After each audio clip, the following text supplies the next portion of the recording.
Mimi niliwaambia Edwin Sifuna hawakilishi interest yoyote ya Mlembe Nation.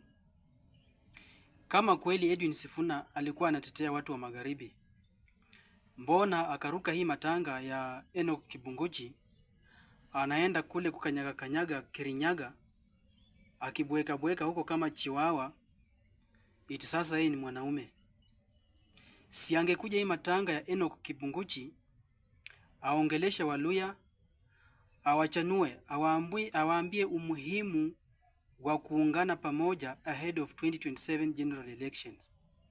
Awaambie umuhimu wa kushika kura. Awaambie umuhimu wa kujitokeza na kupiga kura, kuliko kwenda kule Mount Kenya na kuzungumza vitu zenye hazifai na zenye hazisaidia hata Mluya siku moja. Edwin Sifuna hana interest ya kusaidia Mluya.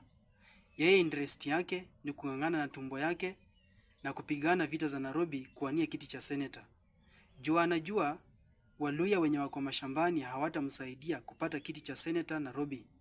Lakini anajua Wakikuyu watamsaidia, ndio maana ametoroka ameenda kule Kirinyaga kwa matanga, kuliko kuja Kakamega kuangalia matanga ya Kibunguchi, azungumuze na Waluya na aweke Waluya pamoja. Waluya wote Kenya hii, munisikize kwa makini. Edwin Sifuna hana haja na Mluya. Anajitetea yeye, anatetea tumbo lake. Wachaneni na Edwin Sifuna, msifate mambo yake. Tuungane sisi pamoja 2027, tumuunge Mheshimiwa Rais William Samoei Arap Ruto mkono, achaguliwe tena, na tuanze kujipanga nyuma ya Mheshimiwa Rais William Ruto ahead of 2032 general elections.